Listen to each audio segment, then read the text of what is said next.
My high school bully publicly tried to ruin my Ivy League future, so I exposed his rich dad's abuse and shut them both down. 3 months later, he knocked on my door, begging me to save him. I was 7 when my immigrant parents broke their backs to get me into a private school. My mom scrubbed homes for years, and my dad delivered food around the clock, sleeping 4 hours a day, all because they believed in me and wanted me to have the opportunities they never did. I loved them more than life, but there was always one thing preventing me from feeling like I belonged, and it was where I was from. We had just moved from Pakistan, and my accent stuck to me like a shadow. At school, kids would ask me to say words, not because they were curious, but because they wanted to laugh. Say refrigerator again, they'd snicker. Say library. I told my parents it was fine, that I was adjusting. I could see their hearts breaking. My dad would kiss the top of my head and say, "Your voice will go further than their laughter ever could." And he was right, because by 8th grade, I had studied so hard I was tutoring half my class. By 10th grade, I was designing lesson plans for my school's ESL program. I built a name for myself. The teachers adored me. Even some students who used to laugh at me did too. But then came junior year, and the new kid Bryce. He walked in with a Rolex, a known last name, and a sense of entitlement that showed he had never once heard the word no. On his first day, he raised his hand in biology and said, "Can I partner with Miss India over there?" Loud enough for everyone to hear, loud enough to make me feel like I was 7 again. But he never got in trouble for it. His dad had donated a new gym scoreboard to get him out of it, and this became a pattern. Bryce would humiliate me, and his dad would throw money at the school to get him off the hook. As you can tell, Bryce loved to torment me. He left bacon in my locker, would fake yawn whenever I spoke in class, say, "Your English is giving me jet lag." The worst part was he never said my name. Instead, he'd call me Chutney Girl, Taliban Barbie, and so on. One day during class, Bryce whispered to our row, "Here comes ISIS 2.0, when the teacher called on me and no one said anything. Not even the people I thought were my friends. Still, I kept showing up, kept getting straight A's, kept finding the people who saw past the hijab and the accent and the name. I think the main reason Bryce hated me was because I was smarter, that no matter how many times he smirked or sneered, he couldn't beat me in grades. And by senior year, it was official. I was valedictorian, and he came in second. His locker got slammed so hard that day, it broke. A week later, I was in a meeting with our principal,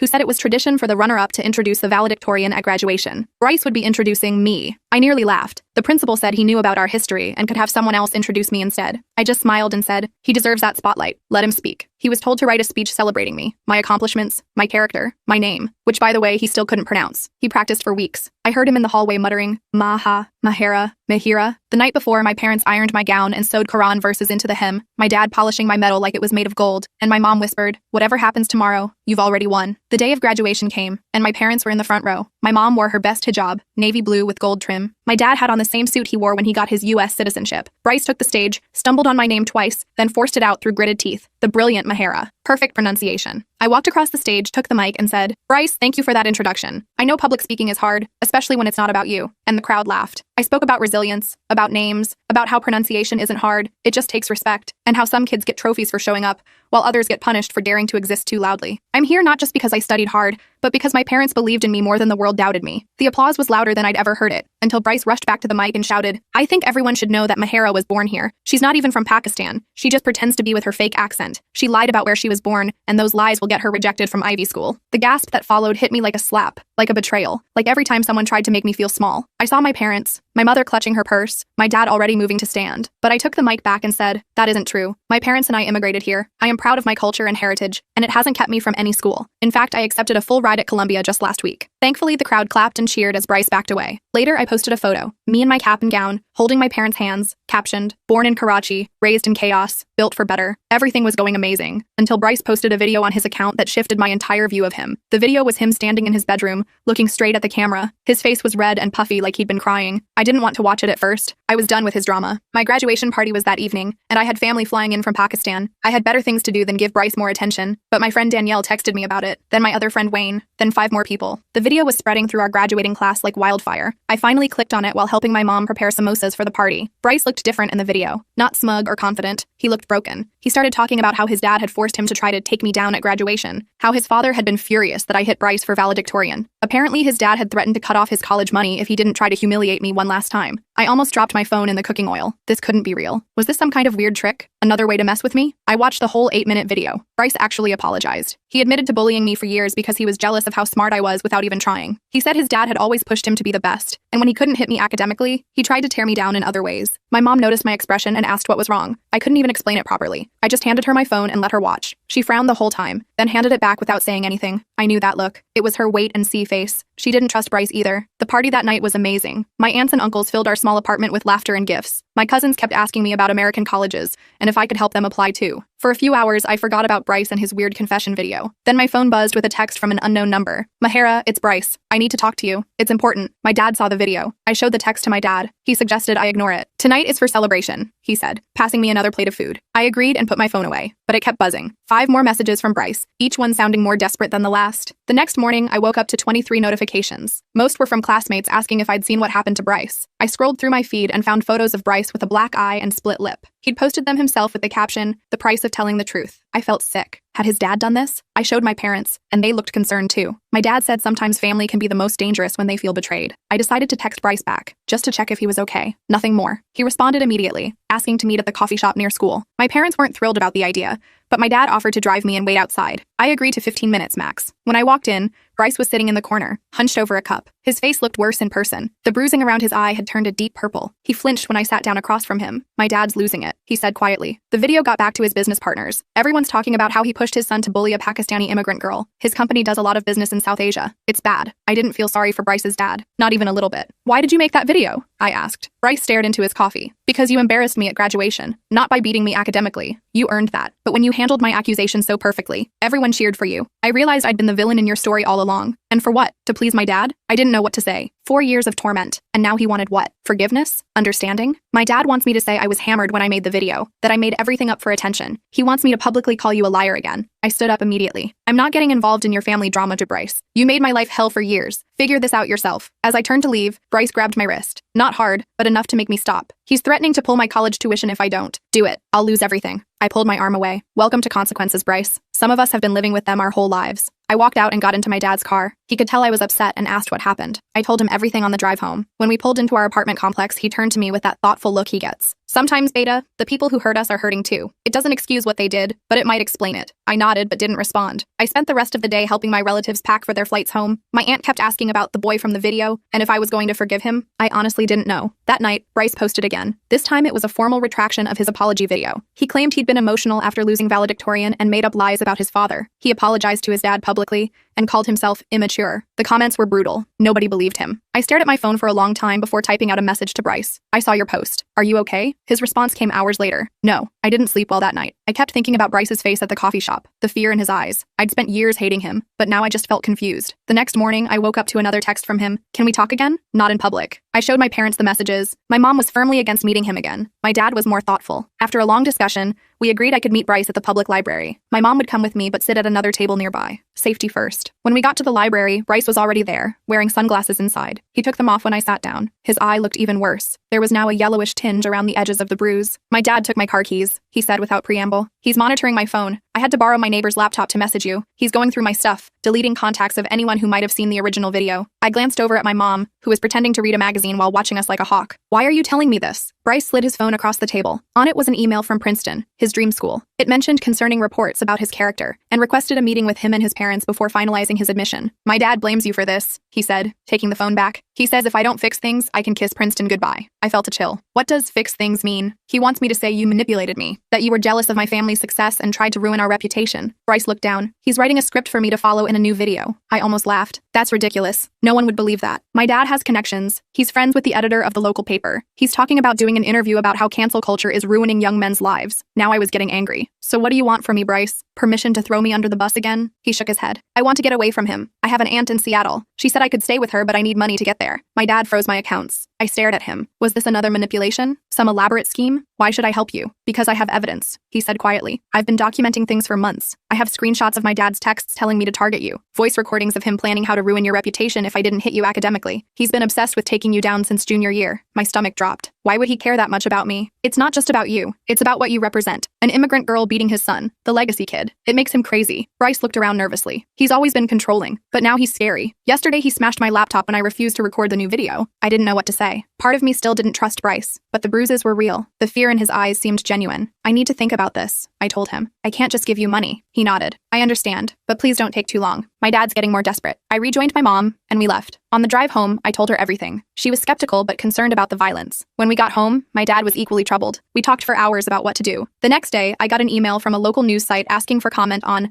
Allegations made by the Thompson family. I showed my parents. My dad immediately called his friend Harold, who was a lawyer. Harold advised us not to respond yet. Things escalated quickly after that. Bryce's dad, Mr. Thompson, posted on his business page about false accusations damaging his family's reputation. He didn't name me directly, but everyone knew who he meant. Then local community Facebook groups started sharing the post. People who didn't even know me were suddenly discussing whether I was a manipulative liar. I felt sick. This was supposed to be my summer before college, a happy time. Instead, I was watching my reputation get dismantled by a man I'd barely met. My phone buzzed with a text from Danielle. "Have you seen what Bryce just posted?" I hadn't. I quickly opened social media and found a new video from Bryce. This one was different. He looked polished, well-dressed. The bruises were covered with makeup. He spoke carefully, reading from something off camera. He claimed I had been jealous of his success and had manipulated him into making the first video to damage his family's reputation. He apologized to his father for falling for Mahara's tricks. I threw my phone across the room. My mom rushed in, alarmed. I couldn't even speak. I just pointed at my phone. She picked it up, watched the video, and immediately called my dad. Within an hour, my small support system assembled in our living room. My parents, Harold the lawyer, my two closest friends Danielle and Wayne, and my former ESL teacher, Miss Kathleen. They all watched both videos, compared them, and agreed the second one seemed forced. "He's reading cue cards," Wayne pointed out. "Look at his eyes tracking something. And the bruises," Danielle added. "They tried to cover them, but you can still see the yellow around his eye." Harold was more practical. "We need to decide what to do. This is getting out of hand." Ms. Kathleen suggested we reach out to Princeton directly. They should know what's really happening before they make any decisions about either student. I wasn't sure. Escalating things might make it worse. But then my phone buzzed with another text from Bryce. "I'm sorry." He was standing right there. I had no choice. That settled it for me. I decided to fight back. Not just for myself, but for Bryce too. No one deserved to live in fear like that. We crafted a careful email to Princeton, explaining the situation without making accusations we couldn't prove. We attached links to both videos and noted the concerning physical changes in Bryce between them. Ms. Kathleen added a character reference for me. We sent similar emails to Columbia, where I was headed in the fall. The next day, things got worse. Mr. Thompson escalated his campaign. Somehow he got my cell phone number and started calling repeatedly. I blocked him, but then he started emailing. The messages were polite on the surface, but contained veiled threats about consequences for defamation. Harold advised my parents to keep records of everything. He helped us draft a cease and desist letter,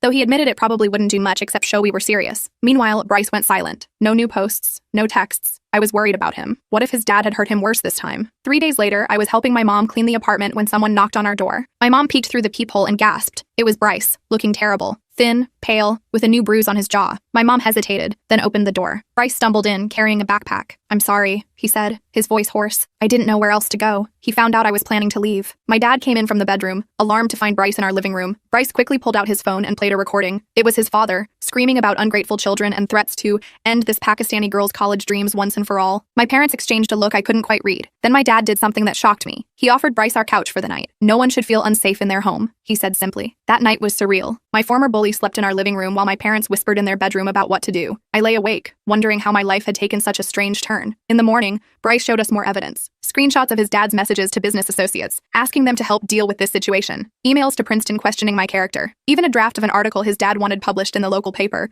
painting me as a calculating manipulator who played the victim card. "He's obsessed," Bryce said, scrolling through his phone. "It's like he can't stand that someone like you could hit someone like me." The "someone like you" stung, but I let it go. We had bigger problems. My dad called Harold again. This time, Harold came over in person. He reviewed everything Bryce had shown us and took copies. He explained that while Mr. Thompson's behavior was concerning, much of it wasn't technically illegal. The best approach might be to counter his narrative rather than try to silence him. "People like this thrive on control and fear," Harold explained. "The best defense is often full transparency." We spent the day crafting a response, not just for Princeton, but for everyone. With Bryce's permission, we compiled the evidence into a single document. The texts, the emails, the recordings. We added context, explaining the history of Bryce's bullying and his father's enabling. Then came the hard part, deciding what to do with it all. "If we make this public, your dad will retaliate," I told Bryce. "Are you ready for that?" He looked scared but nodded. "I can't live like this anymore, and I can't let him hurt you because of me." That afternoon, we sent the complete file to both Princeton and Columbia. We also shared it with our school principal and the school board, not to get anyone in trouble, but to protect ourselves from whatever might come next. Bryce stayed another night on our couch. His phone kept ringing with calls from his dad, which he ignored. In the morning, he got an email from Princeton requesting a private meeting with him, without his parents. It seemed they were taking the situation seriously. I felt a weight lifting. Maybe this would all work out. Then my mom got a call from a friend who cleaned houses in Bryce's neighborhood. Mr. Thompson was telling people I had kidnapped his son. He was threatening to call the police. Panic set in. This was getting dangerous. Harold advised us to be proactive. Bryce called the non-emergency police line himself and explained he had left home voluntarily because he felt unsafe. They took his information but seemed unconcerned since he was 18. Still, we knew Mr. Thompson wouldn't give up easily. He had money and connections. He was used to getting his way. That evening, as we were eating dinner, someone pounded on our door. Through the peephole, we could see Mr. Thompson red-faced and furious. My dad told us to stay back while he handled it. I couldn't hear everything, but my dad's voice remained calm while Mr. Thompson's got louder. Finally, my dad said clearly enough for us to hear, "Your son is welcome here as long as he needs. If you continue harassing my family, me, we will take appropriate legal action. The door closed. Mr. Thompson shouted something from the hallway, then stormed off. My dad came back looking shaken but resolute. He's not a well man, was all he said. The next day, Bryce got another email from Princeton. They wanted to meet with him as soon as possible, alone. He was nervous but agreed. My dad drove him to the meeting and waited outside. When Bryce came out 2 hours later, he looked different, lighter somehow. He showed us the email on his phone. Princeton had reviewed the evidence and found his situation deeply concerning. They were still offering him admission,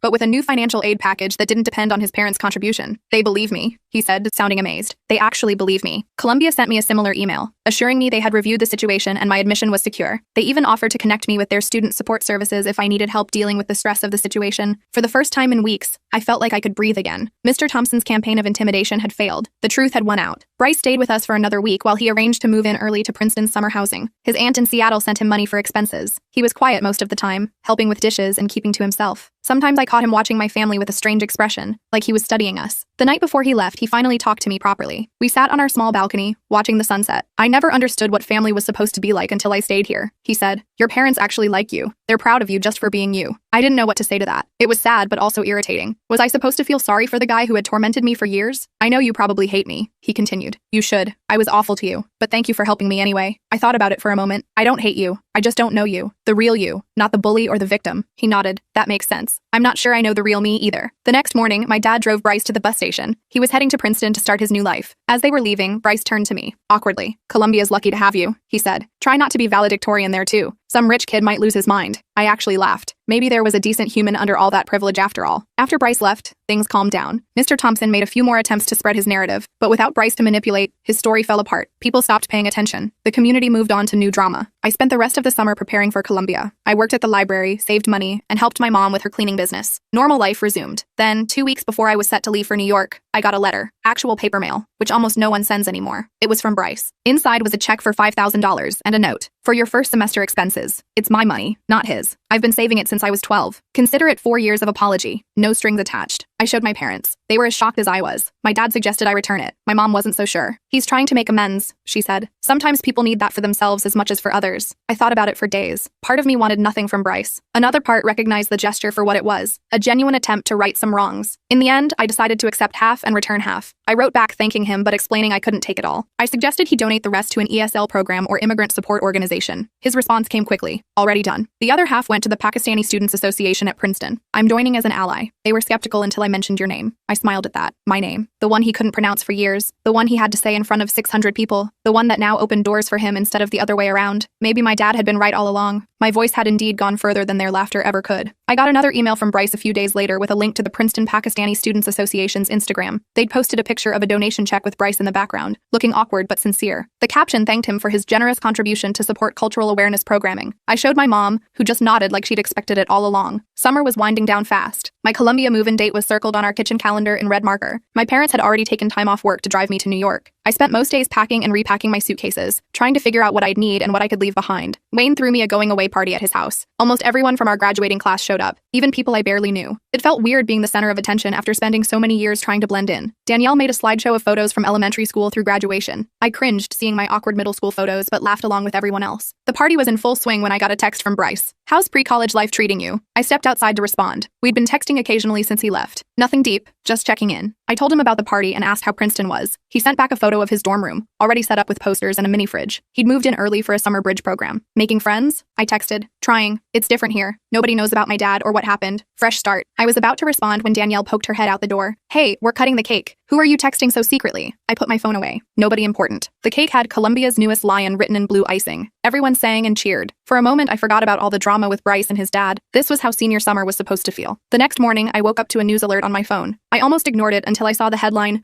Local Business Leader Gregory Thompson Steps Down Amid Controversy. I sat up so fast I got dizzy. The article was vague about details, just saying he was leaving his position for personal reasons and to focus on family matters. But the timing couldn't be coincidental. I forwarded the link to Bryce with a question mark. His response came hours later. Board forced him out. Too many rumors about his behavior. He's blaming me, of course. I felt a weird mix of satisfaction and worry. Are you okay? Better than ever. He can't control me anymore. I showed the article to my parents at breakfast. My dad read it carefully, then set down his coffee. Sometimes consequences find people in their own time, he said. My mom nodded, in agreement. The next week flew by in a blur of last-minute shopping and packing. My parents bought me new sheets for my dorm bed and a laptop for classes. My mom kept adding more food to my suitcase like I was heading to a desert island instead of a university with dining halls. The night before we left for New York, I couldn't sleep. I sat on our small balcony, looking at the stars and thinking about everything that had happened. 4 years of bullying, the graduation showdown, Bryce's confession, and his dad's meltdown. It felt like I'd lived an entire lifetime in just a few months. My phone buzzed with a text from Bryce. Nervous about tomorrow? How did you know I'm leaving tomorrow? You mentioned it last week. I have a good memory for some things. I smiled despite myself. Yeah, nervous but excited. You? Classes start Monday. I joined the debate team already. And that Pakistani Students Association. They're teaching me Urdu phrases. Careful. Your pronunciation was always terrible. I'm practicing. Maybe someday I'll say your name perfectly in multiple languages. I laughed out loud at that. Who would have thought I'd be joking around with Bryce Thompson at midnight before college? My dad found me on the balcony around 1 a.m. and brought me a cup of chai. We sat together in comfortable silence for a while. Finally, he said, "I'm proud of how you handled everything this summer." I leaned against his shoulder like I used to do when I was little. I learned from the best. The drive to New York the next day took forever. We hit traffic in New Jersey and again in Manhattan. My dad kept checking the GPS while my mom fretted about being late for check-in. I sat in the back seat, watching the scenery change from suburbs to city. Columbia was more beautiful than I remembered from my campus visit. The historic buildings looked like something from a movie. My dorm was in a newer building with air conditioning, which my mom was very excited about. We parked in the unloading zone and started carrying my stuff up to my room. My roommate Julia was already there with her parents. She was from California and seemed nice enough. We awkwardly divided the room while our parents made small talk. Her dad kept mentioning their beach house, and I could tell my parents felt out of place. After we finished setting up my side of the room,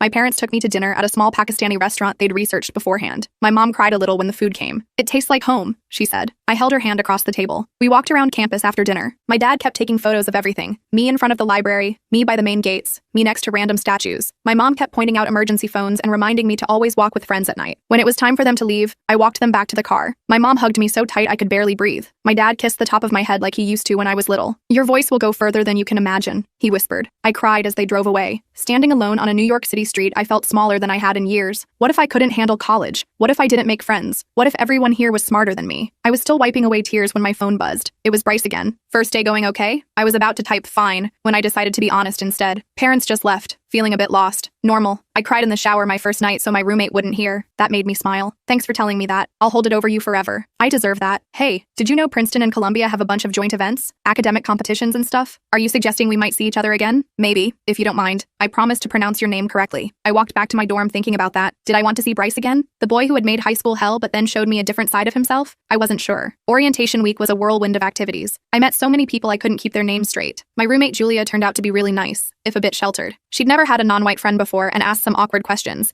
but she was genuinely trying to learn. Classes started, and I quickly fell into a routine. The workload was intense but exciting. I joined the Muslim Students Association and the Pre-Med Society. I made friends with a girl named Andrea from my chemistry class and a guy named Gray from the dorm floor below mine. About a month into the semester, I got an email about an upcoming debate competition with Princeton.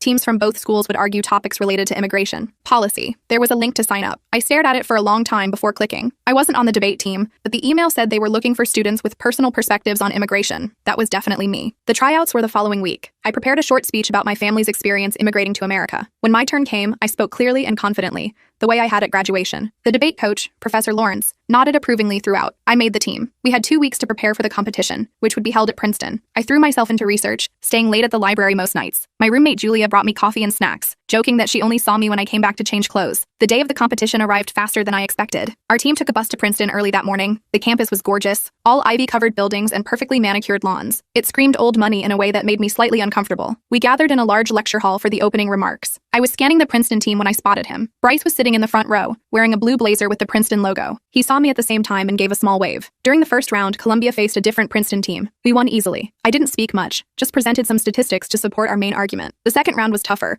but we pulled through. For the final round, we were up against Bryce's team. The topic was, should immigration status be considered in college admissions? We were arguing that it shouldn't. As I listened to Bryce's opening statement, I realized something had changed. He spoke passionately about the contributions of immigrant students, citing research about academic achievement and cultural enrichment. When it was my turn to speak, I shared my personal story, how my parents had sacrificed everything for my education, how I'd faced discrimination but persevered. I didn't look at Bryce while I spoke, but I could feel his eyes on me. In his rebuttal, Bryce acknowledged the validity of my experience, but argued that universities should be aware of immigration status, not to discriminate, but to provide appropriate support services. It was a nuanced take I hadn't expected. The judges deliberated for nearly 30 minutes before declaring Columbia the winners by a narrow margin. As people gathered their things, Bryce approached me. "Great job," he said, extending his hand. "Your closing argument was killer." I shook his hand, feeling strained about the formality. "Thanks. You've gotten better at this. I had a good teacher." He smiled, and for once it wasn't smug or forced. A few of us are getting dinner in town. Would you and your team want to join? I looked over at my teammates who were watching curiously. Sure, why not? Dinner was surprisingly fun. Bryce introduced me to his friends without mentioning our complicated history. Just, this is Mahera, she's brilliant. His Princeton friends were mostly okay, though one guy named Randy kept interrupting everyone. As the night went on, I found myself sitting next to Bryce. So, I said quietly, the Pakistani Students Association? How's that going? He laughed. They've been patient with me. I'm learning a lot. He hesitated, then added, my dad cut me off completely after the board forced him out. He's telling family I'm dead to him. I'm sorry, I said, and meant it. Bryce shrugged. Don't be. I'm figuring out who I am without him. It's hard, but good. He took a sip of his water. How are your parents? They call every day. My mom sends me Pakistani food through this app that delivers from home kitchens. My dad keeps sending articles about successful women in medicine. They sound amazing, Bryce said. You're lucky. I nodded. I know. After dinner, as our teams were saying goodbye, Bryce pulled me aside. Columbia has a debate tournament next month. We'll probably see each other there. Probably. I agreed. I'd like that, he said simply. As our bus drove back to New York, I thought about how strange life could be. The boy who once called me Taliban Barbie